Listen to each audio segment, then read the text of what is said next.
Assalamualaikum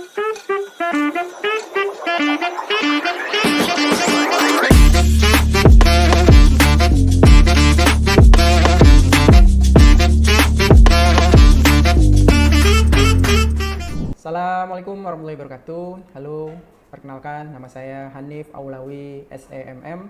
Saya adalah dosen mata kuliah Manajemen Pemasaran pada Prodi Manajemen Fakultas Bisnis dan Ilmu Sosial Universitas Binawan. Pada semester ini saya mengampu sebagai dosen di mata kuliah Manajemen Pemasaran, yaitu suatu mata kuliah yang diberikan kepada mahasiswa semester 2, di mana bobot mata kuliah Manajemen Pemasaran ini adalah 3 SKS. Proses pembelajaran mata kuliah manajemen pemasaran menggunakan metode OBE atau Outcome Based Education melalui pendekatan SCL atau Student Centered Learning dan Case Based Learning.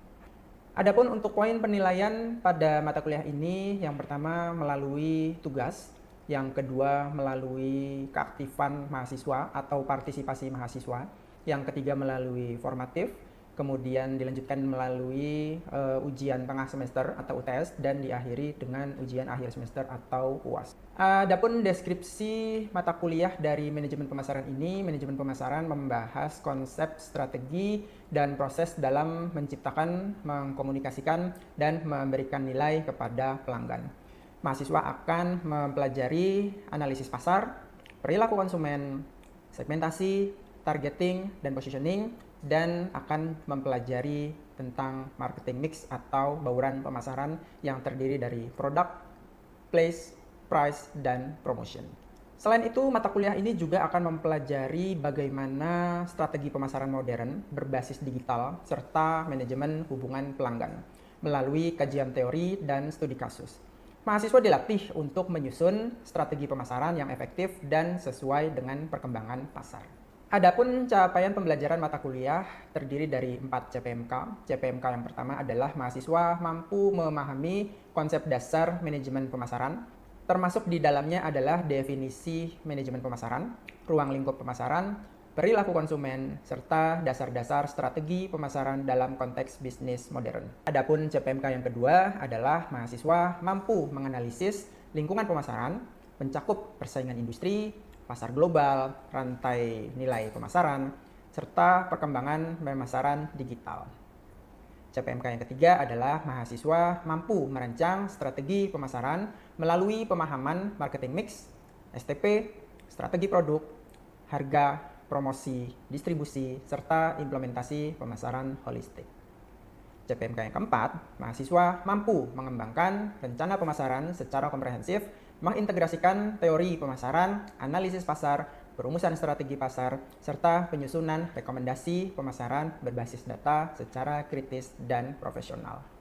Pada kesempatan kali ini, saya akan memaparkan bagaimana proses kegiatan belajar mengajar di kelas, terutama di pertemuan 6, di mana pertemuan 6 ini memiliki CPMK, yaitu mahasiswa mampu menganalisis konsep ekuitas merek.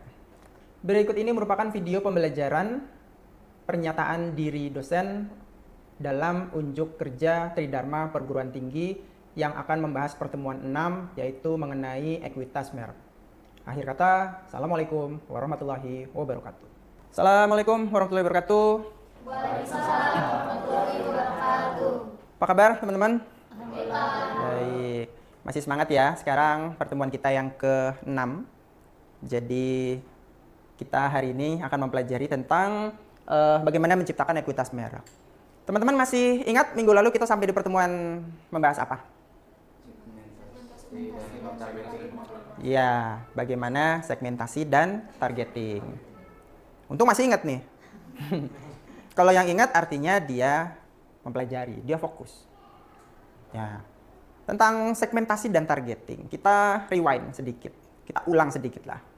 Segmentasi dan targeting itu merupakan bagian dari STP, segmentasi, targeting, dan positioning. Sebelum kita membahas tentang positioning, kita bahas dulu di pertemuan hari ini tentang bagaimana menciptakan ekuitas merek. Nah, ekuitas merek itu seperti apa? Itu yang akan kita pelajari hari ini. Merek yang bagus, merek yang kuat, merek yang mendunia, syaratnya apa? Itulah yang akan kita pelajari hari ini.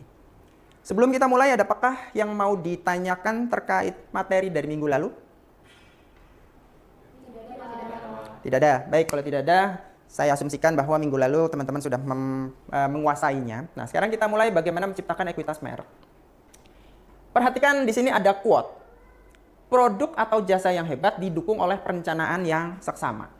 Sejumlah komitmen jangka panjang dan pemasaran yang dirancang dan dijalan secara kreatif. Perhatikan baik-baik, di sini ada keyword. Komitmen jangka panjang, artinya apa? Bahwa untuk menciptakan suatu produk, suatu merek yang mengakar, merek yang kuat di masyarakat, itu nggak bisa diciptakan dalam waktu satu malam. Ini bukan Roro Jonggrang, menciptakan candi hanya dalam satu malam. Ini perjuangan panjang. Sejarah itu membuktikan bahwa merek yang kuat, merek yang sangat mengakar di masyarakat, itu diciptakan melalui proses yang panjang. Sekarang saya tanyakan, contoh merek yang menurut teman-teman, merek kuat yang mengakar di masyarakat. Ayo, contohnya apa? Silakan, Ora. McDonald, bagus. Ini di industri burger dan ayam, McD itu sangat menguat. McD itu bukan cuma ada di Indonesia, bahkan dia ada di hampir seluruh negara yang ada di muka bumi, kecuali dua. Satu di Korea Utara, satu lagi dia tidak ada di Kuba. Di Rusia ada McDonald, dimanapun ada McDonald. Di McDonald itu diabadikan dalam suatu film, namanya The Founder. Silakan nonton sendiri nantilah. Filmnya itu bagus, The Founder. Bagaimana menciptakan merek McD. Panjang itu sejarahnya. Selain McD, ada lagi? Adidas. Di peralatan olahraga yang terkenal dengan sepatu dan aparel olahraga. Adidas itu juga bukan hanya sebatas 1 tahun 2 tahun menciptakan merek Adidas yang kuat. Tapi ya memang terbukti bahwa Adidas, apalagi sekarang zaman-zamannya pelari culture. Kalian belum bisa dibilang sebagai pelari culture kalau tidak menggunakan sepatunya Adidas Adizero. Sepatunya apa? Adidas Adizero. Oke, culture. Itu mengakar. Di masyarakat dipercayai. Efeknya apa? Dampaknya apa? Penjualan itu tinggi. Bisa dipahami nggak di sini? Jadi sejarah itu sudah membuktikan Adidas itu sebagai official partner untuk Piala Dunia tahun-tahun sebelumnya. Sepatunya, bolanya, anything. Sampai di Indonesia sekarang ini pelari culture itu mostly pakainya ya Adidas Adizero. Tahu kan sepatu Adidas Adizero? Kalau nggak tahu, beli sepatunya. Selain Adidas, ada lagi? Betul, Indomie, produk Indonesia mendunia. Mungkin kalian nggak percaya, Pak Indomie orang Indonesia. Coba lihat, vlogger-vlogger luar negeri. Begitu dikasih makan Indomie, begitu dikasih mie instan merek Indomie, mereka mengatakan, ini makanan apa ini, sangat nikmat, sangat enak. Bahkan Indomie 1 kardus itu bisa habis dalam waktu 2 hari. Coba kalau kita dalam waktu 2 hari, sehari itu ngabisin 20 mie. Kan 1 kardus isinya sekitar 40-an ya. Apa enggak langsung diare? Tapi memang Indomie itu merek yang sangat kuat. Dan dia mengakar. Selain Indomie ada lagi? Aqua, betul. Aqua sebagai market leader di Indonesia untuk produk air minum dalam kemasan. Bahkan ada seleb, influencer, sebut apapun itu, yang mandinya itu pakai Aqua, coba bayangkan. Tahu lah ya, saya nggak sebutkan namanya siapa. Mandi pakai Aqua. Saking apanya ya itu, saking jernihnya, saking menyegarkannya. Mau nggak mandi pakai Aqua? Ya mau, cuma masalahnya mahal. Ya mahal lah. Yang teman-teman sebutkan itu betul, itu adalah merek-merek dari produk yang memang sudah sangat-sangat mengakar. Nah, di sini ada lagi, merek yang kuat menghasilkan loyalitas konsumen yang tinggi. Artinya apa? Bahwa pada saat kita menjalankan suatu usaha, mengeluarkan suatu merek yang memang sudah mengakar di masyarakat. Ketika kita mengeluarkan produk baru dengan merek yang sama, konsumen itu cenderung akan membeli. Contoh gini lah, saya punya pengalaman menyenangkan dengan produk LG elektronik. Bandel, awet. 5 tahun masih jalan. Bahkan sampai sudah bertahun-tahun. Berikutnya pada saat saya mau beli elektronik, LG yang saya pilih. Dulu ada produk elektronik yang sangat-sangat hebat. Mereknya Sanyo. Pernah dengar? Sekarang Sanyo sudah melebur menjadi Aquos.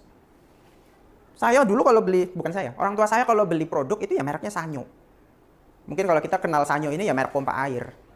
Sekarang padahal bukan. Artinya apa? Bahwa ini loyalitas. Karena dia produknya bagus, mereknya kuat, menghasilkan loyalitas. Sampai sini dipahami? Oke, kita lanjutkan. Merek itu apa? Nama, istilah, tanda, lambang, atau desain, atau kombinasi yang dimaksudkan untuk mengidentifikasi barang atau jasa dari salah satu penjual atau kelompok penjual dan mendiferensiasi mereka dari para pesaing. Pernah nggak punya teman tapi nggak ada namanya? Nggak punya nama?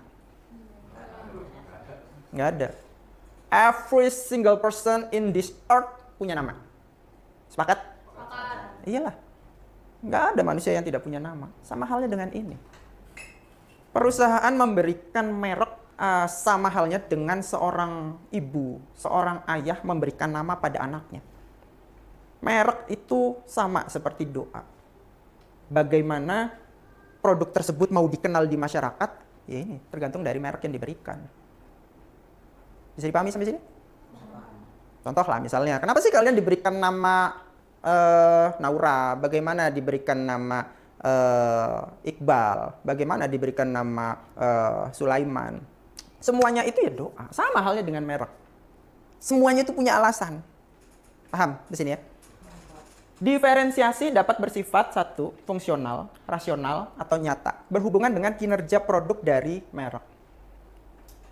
Apa sih yang menjadi diferensiasi? Manusia di muka bumi ini, sekalipun dia kembar siam, kembar identik, tapi tidak ada satupun yang sama.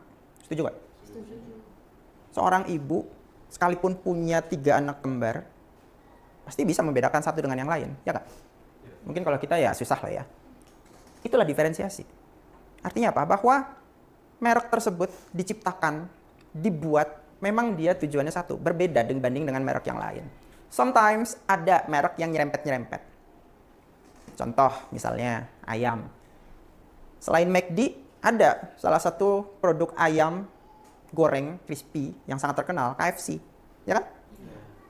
Ini siapa yang nggak kenal KFC coba?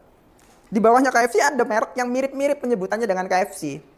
CFC, betul. Itulah diferensiasi. Sometimes penyebutannya sama, tapi ya rasa tidak bohong. Tinggal bagaimana kita membelinya, bagaimana kita masyarakat mengartikannya. Oh, KFC itu kelas 1, CFC misalnya kelas sekian. Simbol, emosional, atau tidak nyata berhubungan dengan apa yang direpresentasikan dari merek. Ini terkait dengan sesuatu yang tidak nyata, fungsi dari merek itu sendiri. Contoh gampangnya gini lah.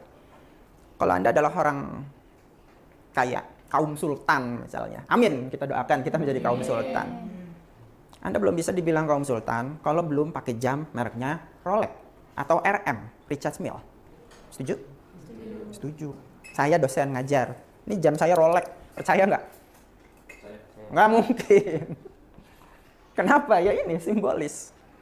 Tapi kalau seorang Raffi Ahmad, kemudian seorang Atta Halilintar, pakai jam tangan, sebutlah misalnya jam tangan ecek-ecek, yang nggak bermerek, terus dia nyebut-nyebut ini Rolex, percaya? Ya percaya. Kenapa ya? Dia public figure, memang orang sultan. Artinya apa? Bahwa ini berhubungan dengan emosional dan tidak nyata, sesuatu yang tidak nyata. Saya mau pakai jam tangan merek Rolex asli sekalipun, nggak akan ada yang percaya. Pak Hanif pakai Rolex, alah bohong, jangan percaya. Bener loh, asli loh, sumpah demi Allah saya berani sumpah sujud apa segala macam, sumpah pocong, bohong. Paham ya di sini? Kita lanjutkan. Peran merek apa? Ada 2. Satu bagi konsumen, satu bagi perusahaan. Bagi konsumen, mengidentifikasi sumber dan memungkinkan konsumen menuntut tanggung jawab atas kinerja. Pada saat saya membeli produk LG, saya yakin sampai garansinya habis LG nggak akan rusak. Bukan promo, tapi memang ini terbentuk dari pengalaman. Contoh lah, teman-teman pernah pakai HP Cina. Dulu mungkin pernah pakai HP Blueberry, Cherryberry, Berry kayak gitu lah. Pernah ya? Dibandingkan dengan merek Nokia, Samsung, kualitasnya gimana? Jauh, langit dan bumi. Kita nggak ngomong masalah pakai Apple lah segala macam, nggak usah. Artinya apa? Bahwa kita sebagai konsumen, sebagai masyarakat, pada saat kita membeli suatu produk yang memang produk kelas 2, bukan produk KW, produk kelas 2, kelas 3, maka kita sudah siap dengan konsekuensinya, kualitas. Menyederhanakan pengambilan keputusan dan mengurangi risiko, ini juga sama. Dengan merek yang kita pilih, ya kita sudah paham tadi. Oh, uang saya segini, saya hanya mampu beli itu. Kalian mau jogging di CFD di Sudirman Tamrin atau misalnya mau fun run di GBK, it's okay. Nggak pakai sepatu Adidas Adizero, belinya ya sepatu yang terjangkau. Ya kalian harus siap dengan konsekuensinya. Apa konsekuensinya? Mungkin kakinya terkilir, capek, atau mungkin sanksi sosial. Begitu sampai sana pakai sepatu biasa, iya apa nih? Dijauhin gitu. Kayak badan gue bau ya, merasa nggak bau. Bisa dipahami nggak abis ini? Ya. Tapi ada satu lagi sebenarnya peran merek. Memudahkan kita dalam memilih, dalam membeli. Kalian bayangkan ke supermarket, mau beli sesuatu lah. Misalnya mau beli permen atau beli apa. Mbak, maaf saya mau beli permen. Itu loh yang bungkusnya ini nggak nyebutin merek. Si mbaknya ngerti nggak? Nggak bakalan ngerti, susah. Ya kayak kalian lah misalnya, Pak maaf, Bapak lihat si ini nggak Pak? Lihat yang orang tadi tingginya segini, pipinya gini. Siapa namanya? Susah untuk mengidentifikasi. Paham? Lah bagi perusahaan ngapain? Menyederhanakan penanganan dan penelusuran produk. Perusahaan itu pada saat dia beroperasi, maka dia akan memiliki banyak produk. Ya sama lah kayak misalnya seorang orang tua punya beberapa anak, dia kasih nama yang berbeda. Di bawah satu naungan merek yang besar. Toyota. Apa nih Toyota? Pabrik apa? Mobil. Pabrik mobil. Masa Toyota pabrik mesin cuci? Toyota produk mobil. Di bawahnya Toyota, banyak kan produk lainnya. Produk apa aja? Bukan. Di bawahnya produk Toyota. Bukan. Toyota itu mengeluarkan beberapa produk. Beberapa tipe mobil deh kalau nggak paham. Ada Avanza. Ada Innova. Tahu kan? Ada Vios. Ya, ada Camry, ada Alphard yang nanti kita bisa beli. Amin. Gitu. Jadi menyederhanakan dalam penelusuran produk. Membantu mengatur catatan persediaan dan akuntansi. Contoh misalnya penjualan Alphard berapa, penjualan Innova berapa, penjualan Avanza lagi. Penjualan Avanza, Vios dan anything segala macam. Perlindungan hukum untuk fitur atau aspek unik produk. Setiap produk yang dikeluarkan oleh perusahaan pasti dia memiliki fitur yang berbeda. Biasanya dia menyempurnakan dari produk sebelumnya. Contoh, iPhone 15 keluar iPhone 16. Nggak ada setahun keluar iPhone 17. Apakah fiturnya sama? Ya nggak mungkin sama, pasti beda. Kalau sama ngapain dibeli? Ya kan? Simple.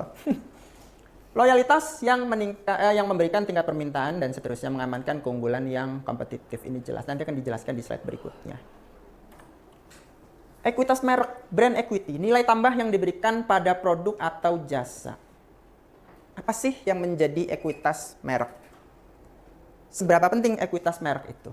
Jadi ada suatu nilai tambah. Contoh tadi misalnya Adidas Adizero. Adidas Adizero itu dipakai buat jalan gak enak. Terlalu empuk. Bahkan rawan bikin orang kecengklak. Ngerti kecengklak nggak? Kepleset. Karena solnya terlalu empuk. Jadi memang tidak nyaman. Karena memang itu sepatu lari. Sepatu running. Nah, ini bagi sepatu running ini merupakan nilai tambah. Adidas mengeluarkan sepatu running, sepatu volley, sepatu basket, sepatu buat bola, sepatu buat futsal. Dibeda-bedain. Ekuitas merek berbasis pelanggan, pengaruh diferensial yang dimiliki pengetahuan dan seterusnya. Pengetahuan merek, semua pikiran, perasaan, citra, pengalaman, keyakinan. Nah, pengetahuan merek ini yang tadi saya sebutkan.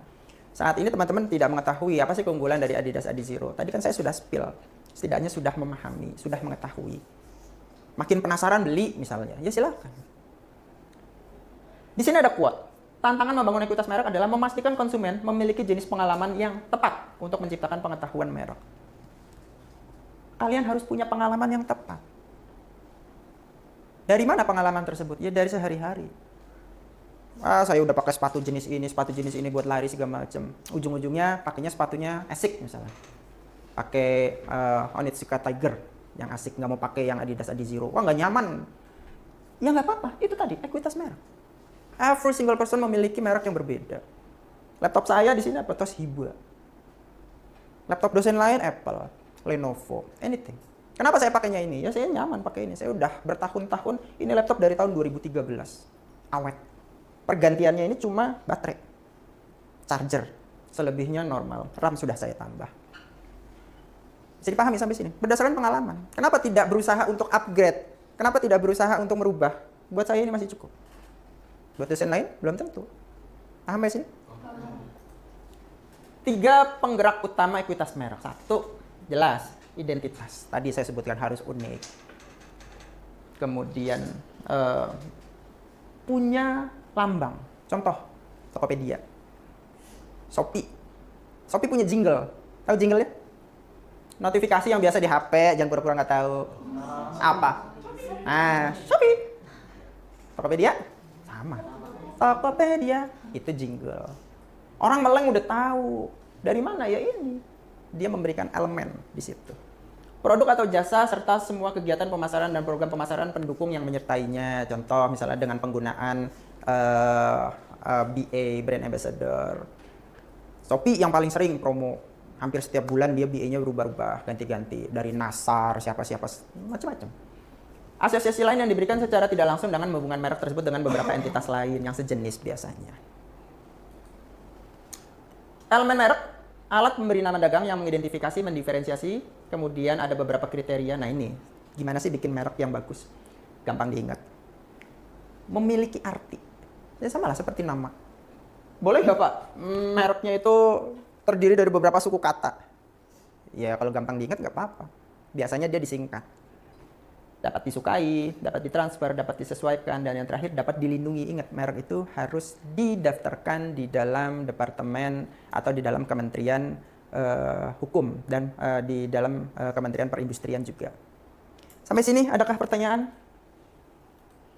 Ini contoh merek yang sangat-sangat mengakar di masyarakat. Tadi contoh Aqua. Itu lambang apa? Apple. Semua orang tahu apel growak. Terakhir, pengelolaan ekuitas merek. Contoh di sini adalah merek yang dikuatkan, Pepsodent. Di Indonesia, Pepsodent itu dikenal dengan pasta gigi kesehatan. Kalau pasta gigi segaran apa? Betul, close up. Betul. Coca-Cola dikenal dengan apa? Minuman apa? Bersoda. Betul. Detol. Betul, antiseptik, sabun kesehatan. Sesuai dengan produk manfaat pemetuhan, bagaimana mereka membuat produk lebih unggul. Nah, ada yang namanya revitalisasi, penguatan. Contoh paling gampang, Gojek. Awal namanya Gojek, sekarang berubah jadi GoTo. Dari Gojek, kemudian dia kerjasama dengan Tokopedia, kemudian dia melebur, berakuisisi, jadi namanya GoTo. Perubahan positioning karena perubahan selera, preferensi, dan seterusnya. Ya, sampai di sini adakah yang mau ditanyakan? Silahkan. Naura? Saya izin bertanya Pak, yang ingin saya tanyakan adalah pada zaman sekarang kan banyak beberapa merek yang menggunakan konotasi yang negatif Pak. Lalu yang ingin saya tanyakan adalah bagaimana pandangan Bapak terkait hal tersebut dan apakah hal tersebut diperbolehkan Pak? Baik, ini pertanyaan bagus sekali.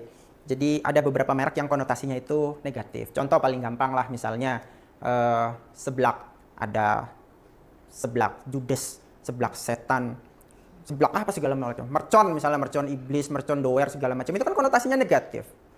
Kenapa enggak misalnya seblak doa ibu, seblak ramah, seblak apalah itu. Tapi ini bagus. Ini mengacu pada slide sebelumnya. Dapat diingat? Emang gampang untuk diingat.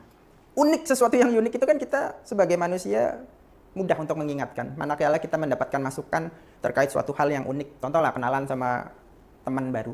Ih namanya unik. Namanya panjang kali lebar segala macam, udah panggil aja Jo. Wah mantap, Jo. Mudah untuk diingat, betul. Berarti, punya arti apa enggak? Nah terkait tadi misalnya konotasinya tidak baik. Nah artinya berarti tidak baik. Saya yakin ini pendapat saya, itu hanya untuk bisnis sementara. Tidak bisa untuk jangka panjang. Saran saya buat teman-teman semua yang nanti lulus menjadi pengusaha, amin, menjadi sultan.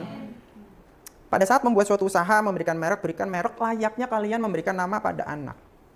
Masih banyak ribuan kata di luar sana yang memiliki konotasi positif. Mau pakai bahasa Indonesia, mau pakai bahasa Jawa, mau pakai bahasa apa. Contoh lah kopi tuku. Tuku apa sih artinya? Beli. Kan bahasa Jawa itu tuku. Kelambi, merek baju namanya Kelambi. Tahu? Tahu, nggak tahu, beli. Kelambi itu orang Jawa, artinya baju. Jadi pendapat saya tentang penamaan merek yang konotasinya kurang baik itu tidak lain dan tidak bukan hanya ya sebatas untuk viral-viral semata lah. Kalau masanya sudah lewat, biasanya sudah dilupakan oleh konsumen. Ada lagi pertanyaan? Tidak ada. Kalau tidak ada, saya ada tugas. Tugasnya ini adalah kalian menganalisis jurnal. Jurnal ini sangat menarik. Ini relate dengan apa yang saya sampaikan tadi. Ini dia. Jadi, teman-teman akan melakukan analisis. Tadi di awal, slide awal, ekuitas merek akan berpengaruh terhadap yang namanya loyalitas, kesetiaan. Ada penelitiannya. Coba, silahkan dibaca, di-download dulu, baru dibaca. Kemudian, dianalisis. Relate nggak? Antara ekuitas merek dengan loyalitas pelanggan. Studi kasusnya ada di Alfamart. Kutacan ini daerah. Jelas? Silahkan dikerjakan. Setelah itu nanti 30 menit terakhir kita akan berdiskusi terkait dengan tugas yang sudah kalian buat analisis ini. Paham? Paham. Silakan kerjakan. Saya tunggu 30 menit. Saya tunggu 40 menit berikutnya. Silakan. Video tadi adalah video pembelajaran di kelas dan kali ini saya akan menjelaskan bagaimana proses delivery, interaction, dan assessment dalam mata kuliah manajemen pemasaran. Untuk proses delivery, dosen terlebih dahulu mempersiapkan RPS atau rencana pembelajaran semester. Nah, di dalam RPS tersebut terdiri dari identitas mata kuliah, kemudian CPL, CPMK, bobot penilaian, pelaksanaan perkuliahan, sampai dengan referensi yang digunakan dalam proses belajar mengajar. Pada interaction, proses perkuliahan dilaksanakan dengan metode SCL atau Student Center Learning. Metode SCL adalah mahasiswa berperan aktif di dalam proses perkuliahan. Mahasiswa membahas kasus dan fenomena yang terjadi di dalam kehidupan sehari-hari dan yang terkini. Salah satu contohnya adalah tadi saya memberikan case berupa jurnal yang harus dianalisis oleh mahasiswa. Metode pembelajaran yang dilaksanakan menggunakan metode offline, di mana perkuliahan dilaksanakan selama 16 kali pertemuan yang terdiri dari 7 kali pertemuan sebelum UTS dan 7 kali pertemuan setelah UTS dan 2 pertemuan yaitu UTS dan UAS. Sedangkan proses assessment yaitu proses penilaian di mana penilaian itu diberikan atau dibobotkan pada yang pertama ada UTS, kemudian ada UAS, kemudian ada formatif atau kuis, dan yang terakhir ada tugas yang tiap pertemuan diberikan oleh dosen. Rencana pembelajaran semester diberikan sejak awal agar mahasiswa dapat memahami dan mengetahui bagaimana proses belajar mengajar selama 1 semester ke depan. Demikian video pembelajaran unjuk kinerja Tridharma Perguruan Tinggi ini sebagai salah satu syarat dalam pemenuhan syarat-syarat untuk sertifikasi dosen tahun 2026. Akhir kata, saya Hanif Aulawi mengucapkan terima kasih. Assalamualaikum warahmatullahi wabarakatuh.